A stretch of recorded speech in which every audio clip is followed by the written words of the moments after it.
जय हिंद दोस्तों, स्वागत है आपका अपने चैनल क्वांटोत्सव पर। एसएससी जीडी के 13 जनवरी 4 शिफ्ट का एग्ज़ाम ओवर हो गया। तो चलिए इस वीडियो में हम देखेंगे कि 4 शिफ्ट में कौन कौन से प्रश्न पूछे गए। लेकिन इससे पहले अगर आप हमारे चैनल पर नए हैं तो हमारे चैनल को सब्सक्राइब करके बेल आइकन को प्रेस कर ले, ताकि मेरे नए वीडियो के नोटिफिकेशन आपको मिलते रहे। और अगर आपको इस वीडियो की PDF चाहिए तो आप हमारे टेलीग्राम चैनल से जुड़ सकते हैं। हमारा टेलीग्राम चैनल है क्वांटोत्सव ऑफिशियल। आप ज़रूर से ज़रूर PDF को देखें, क्योंकि सारे क्वेश्चन आपको PDF से रिपीट किए जा रहे हैं। मैं जो एक्स्ट्रा फैक्ट कराता हूँ उससे भी रिपीट हो रहे हैं क्वेश्चन। तो चलिए वीडियो को शुरू करते हैं। देखिए, सबसे पहला प्रश्न आया था कि आत्महत्या की थैली किसे कहा जाता है। तो आत्महत्या की थैली लाइसोसोम को कहा जाता है, क्योंकि देखिए इसमें होता क्या चाहिए कि जिसमें कोशिका अपने आप नष्ट हो जाती है, तो इसलिए इसी वजह से इसे आत्महत्या की थैली कहा जाता है। अदरवाइज आप यहाँ से फैक्ट लिखेगा, इसे भी आप पढ़ सकते हैं। अगला प्रश्न देखिए पूछा गया था कि चेराव नृत्य कौन से राज्य से संबंधित है। तो चेराव नृत्य जो है मिजोरम से संबंधित है। इसे हम लोग बांस नृत्य के नाम से भी जानते हैं।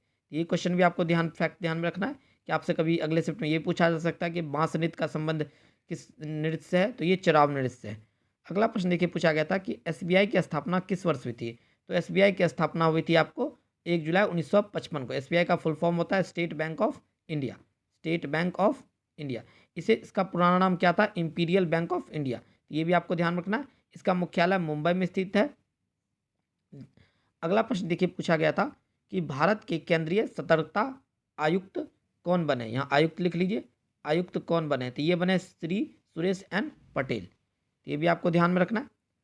अगला प्रश्न देखिए, ये क्वेश्चन आपको रिपीट तो नहीं कह सकते, लेकिन रिपीट ही कह सकते हैं, क्योंकि थर्ड शिफ्ट में आपसे पूछा गया था कि भारत में माइक्रो फाइनेंस कंपनी जो उसको रेगुलेट कौन करती है। तो उसको रेगुलेट करती है RBI, यानी रिजर्व बैंक ऑफ इंडिया। और इस बार पूछ दिया गया कि भारत में माइक्रो फाइनेंस कब से प्रचलित हुई है। कब से प्रचलित हुई थी? ये हुई है 1956 से, यानी इसकी शुरुआत कब से हुई है? 1956 ईस्वी से। ये फैक्ट आपको ध्यान में रखना है।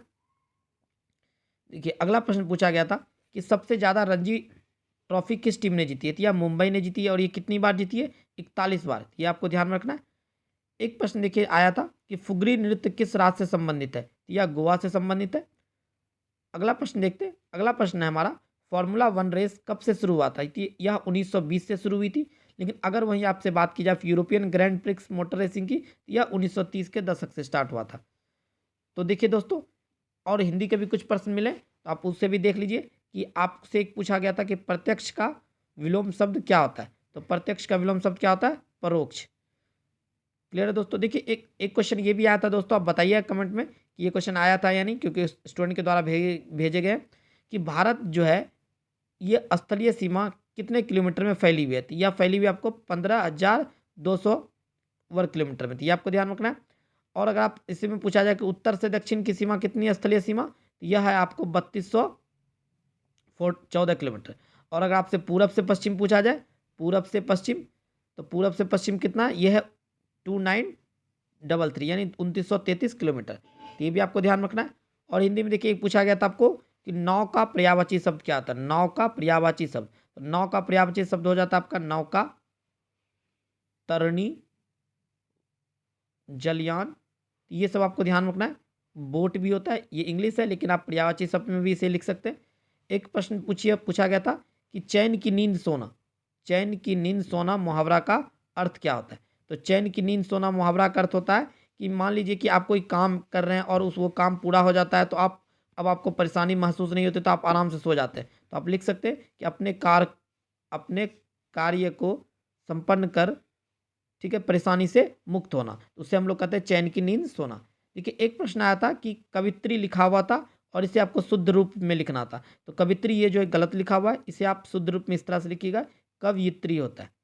तो दोस्तों इस शिफ्ट में मुझे इतने ही प्रश्न मिले। अगर आपका भी शिफ्ट में एग्जाम है तो आप हमें कमेंट करके क्वेश्चन जरूर बताइएगा, और कौन से क्वेश्चन इस शिफ्ट में आए थे या नहीं उसे भी जरूर बताइएगा, ताकि PDF में करेक्ट करके आपको टोटल 25 क्वेश्चन ऐड कर दिया जाए। तो चलिए मिलते हैं अगले वीडियो में, तब तक के लिए जय हिंद, जय भारत।